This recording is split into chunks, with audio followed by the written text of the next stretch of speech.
नमस्कार साथियों, निर्माणवाद के संसार में आप सभी का स्वागत है। मैं फिर से आपके सामने लेके प्रस्तुत हूं सीडीपी 5 का पंच, 5 शानदार क्वेश्चन, उससे भी शानदार उनकी एक्सप्लेनेशन। चलिए शुरू करते हैं आज के questions. In Pavlov's famous experiment with the dog, what was the term he used to describe the food for which the dog naturally salivated? कुत्ते के साथ पेवलोव के प्रसिद्ध प्रयोग में वह शब्द कौन सा था जिसका उपयोग उस भोजन का वर्णन करने के लिए किया गया था जिसके लिए कुत्ता स्वाभाविक रूप से लार टपकाता है? तो यहां पर हम देखेंगे कि जो टर्म यूज की गई थी वो थी यूसीएस, और यूसीएस हमें किसके लिए देखने को मिलती है? यूसीएस से हमें देखने को मिलता है कि जो डॉग है वो देता है यूसीआर, यानी यूसीएस क्या हो गया? ये था फूड, भोजन, और यूसीआर क्या हो गया? जो कुत्ता लार देता है, सलाइवा देता है।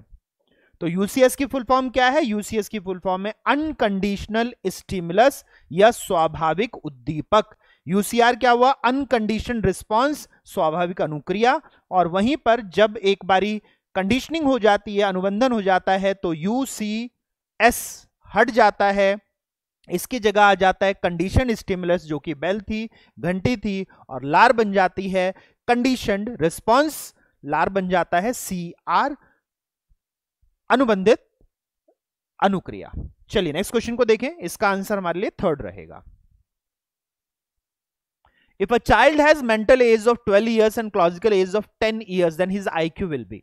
तो बिल्कुल लड्डू क्वेश्चन है हमारे पास। अगर उसकी मानसिक आयु 12 वर्ष है और कालानुक्रमिक आयु, तो मानसिक आयु का मतलब हो गया एमए हमें दे रखी है 12 वर्ष, और कालानुक्रमिक आयु हो गई सीए हमें दे रखी है 10 वर्ष, और आईक्यू का फॉर्मूला हमें पता है, IQ is equal to MA by CA into 100, जो कि हो गया 12/10 गुणा 100, 0 से 0 काट लीजिए, तो आईक्यू आ गया 120। तो आंसर है हमारे पास सेकंड। यहां पे हमें आईक्यू देखने को मिलता है 120 आईक्यू। चलिए नेक्स्ट क्वेश्चन को देखें, बिल्कुल लड्डू क्वेश्चन था ये। Assessments regarding the outcome of students learning is known as dash assessment. छात्रों के अधिगम के परिणाम के विषय में आकलन को डैश मूल्यांकन कहा जाता है। आउटकम की बात की गई है ऑफ लर्निंग, यहां पर अधिगम के परिणामों की बात की गई है, तो लर्निंग आउटकम्स के लिए हम असेसमेंट कर रहे हैं। अधिगम के परिणाम कह लीजिए या अधिगम के प्रतिफल, इसके लिए पॉपुलर टर्म हिंदी में है अधिगम के प्रतिफल। लर्निंग आउटकम्स के लिए जब हम करते हैं असेसमेंट, तो उसे क्या कहा जाता है? डायग्नोस्टिक कहा जाता है गैप्स के लिए, रिक्तियों के लिए, प्रॉब्लम के लिए, कोई प्रॉब्लम हो, कोई कठिनाई हो तो उसके लिए। बेंचमार्क असेसमेंट क्या होता है? बेंचमार्क असेसमेंट होता है एलओ के अचीवमेंट के लिए, उपलब्धि के लिए किसी एक आयु के अनुसार, या कक्षा अनुसार कह सकते हैं। ये एज वाइज या क्लास वाइज जब हम देखते हैं तो इसे बेंचमार्क असेसमेंट कहा जाता है। फॉर्मेटिव असेसमेंट हमारे पास कैसा होता है? ये कंस्ट्रक्टिव होता है, ये निर्माणवादी होता है। एफए निर्माणवादी होता है, और जब हम लर्निंग आउटकम के लिए कहते हैं तो इसको कहते हैं प्रोग्नोस्टिक। यहां पे निदान लिख दिया गया है, निदान की जगह इसकी जगह जो हमारे पास ज्यादा अच्छी हिंदी होती है वो होती है पूर्व प्रेक्षण। तो इसे पूर्व प्रेक्षण प्रोग्नोस्टिक कहा जाता है। तो जो हम बच्चे के ये कहा जाता है ना कि पूत के पांव पालने में ही दिख जाते हैं, तो हम जब असेसमेंट करते हैं और फिर असेसमेंट के हिसाब से हम उसको पर्टिकुलरली उसके डोमेन के लर्निंग देते हैं, उसके क्षेत्र का अधिगम देते हैं, तो बच्चा आराम से उसको कर पाता है। प्रोग्नोस्टिक लर्निंग हमें प्रोग्नोस्टिक असेसमेंट हमें किस तरफ ले जाता है? ZPD, zone of proximal development की तरफ ले जाता है, बच्चे के समीपस्थ विकास की तरफ ले जाता है। इससे उसके लर्निंग आउटकम्स को प्राप्त करने में बहुत सहायता मिलती है। बच्चा आराम से लर्निंग आउटकम्स को अचीव कर पाता है, बच्चा अधिगम के प्रतिफलों को आसानी से कर पाता है। प्रोग्नोस्टिक असेसमेंट अगर अच्छा होता है तो हम सही से उसकी हेल्प कर पाते हैं, उसको फैसिलिटेट कर पाते हैं, हम उसकी सहायता या फिर उसका क्रियान्वयन सही से कर पाते हैं, इसलिए इसको प्रोग्नोस्टिक कहा जाता है। इसको पूर्व निदान या पूर्व प्रेक्षण कहा जाता है।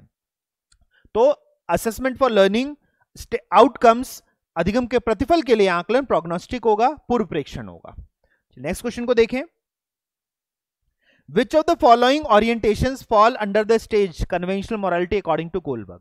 निम्नलिखित में से कौन सा अनुकूलन कोलबर्ग के अनुसार परंपरागत नैतिकता के चरण के अंतर्गत आता है? तो कोलबर्ग का जो थ्योरी देखा हमने देखे फेजेस, 3 चरण देखे। पहला पूर्व परंपरागत नैतिकता, दूसरा परंपरागत नैतिकता, तीसरा उत्तर परंपरागत नैतिकता। पूर्व परंपरागत नैतिकता में हमारे पास 2 स्टेजेस थी। कौन कौन सी? पनिशमेंट एंड ओबीडियंस, दंड और आज्ञा, और दूसरी हमारे पास थी इंस्ट्रूमेंटल पर्पस एंड एक्सचेंज, सहायक उद्देश्य। ये दोनों किसमें है? ये दोनों हमारे पास फेज 1 में है, चरण 1 में है, और ये भी हमारे पास फेज 1 में है। वहीं पर फेज 3 में हम देखते हैं फिर से 2 थी हमारे पास, यानी पोस्ट कन्वेंशनल में उत्तर परंपरागत नैतिकता में कौन सी? तो सोशल कॉन्ट्रैक्ट, सामाजिक अनुबंध और यूनिवर्सल एथिकल प्रिंसिपल। तो ये हमें किस में देखने को मिलती है? फेज 3 में, चरण 3 में, जिसे हम उत्तर परंपरागत नैतिकता देखते हैं। स्टेज ये हो गए। तो social concern and social conscience ये हमें देखने को मिलती है किसमें? ये हमारे पास नैतिकता के चरण में देखने को मिलती है। परंपरागत नैतिकता जो कि हमारे पास कौन सा है? जो कि फेज 2 होता है, चरण 2 होता है, और इसमें हमें 2 चीज देखने को मिलती है। 2 स्टेज कौन से देखने को मिलते हैं? Good boy good girl stage, अच्छा लड़का अच्छी लड़की अवस्था, और दूसरा हमें देखने को मिलता है इसमें सोशल कॉन्ट्रैक्ट एंड ऑर्डर, जो सोशल लॉ एंड ऑर्डर, मैंने कॉन्ट्रैक्ट कहा, सोशल लॉ एंड ऑर्डर, सामाजिक कानून और व्यवस्था, हमें अवस्था देखने को मिलती है। ये दोनों अवस्थाएं हमारे पास स्टेज 3 एंड स्टेज 4, ये फेज 2 परंपरागत नैतिकता जो कन्वेंशनल मोरालिटी है उसके चरण में हमें देखने को मिलेगा। आंसर यहां पे दूसरा है। चलिए नेक्स्ट क्वेश्चन को देखें। Grey matter of the brain that controls IQ and memory have greater volume in learners who. बुद्धि और स्मृति को नियंत्रित करने वाला मस्तिष्क का ग्रे मैटर शिक्षार्थियों में अधिक मात्रा में पाया जाएगा। किसमें अधिक मात्रा में पाया जाएगा? जिनको पर्याप्त नींद होती है, जो हेल्दी डाइट लेते हैं, जो तनाव से बचने वाले होते हैं, ये एक्सरसाइज रेगुलर करते हैं। इन चारों में से अगर हमें देखना हो कि किसकी बुद्धि और स्मृति सबसे अच्छी होती है, तो वो हमें देखने को मिलती है डेली एक्सरसाइज, नियमित रूप से व्यायाम करना। क्योंकि जब हम नियमित रूप से व्यायाम करेंगे तो हमें बाकी तीनों चीजें अपने आप मिल जाती हैं। हम तनाव से भी मुक्त हो जाते हैं, डाइट भी हेल्दी हो जाती है, और हमें नींद भी अच्छी आती है। अगर हम व्यायाम नहीं कर रहे तो फिर इन तीनों में हमेशा प्रॉब्लम रहेगी। इसलिए इन चारों में से अगर चुनना हो तो हम एक्सरसाइज को चुनेंगे, हम व्यायाम को चुनेंगे। चलिए साथियों, तो ये थे आज के प्रश्न। उम्मीद करता हूं कि बहुत सारे नए नए कंसेप्ट आपने सीखे होंगे, साथ ही पुराने कंसेप्ट जो वापस आए उनको आपने अच्छे से रिवाइज किया होगा। तो जितने साथी इस वीडियो को देख रहे थे, आप सभी का धन्यवाद। आप सभी से आग्रह रहेगा कि निर्माणवाद का प्रचार और प्रसार करें। अगले वीडियो में फिर मुलाकात होती है, फिर मिलेंगे साथियों। नमस्कार।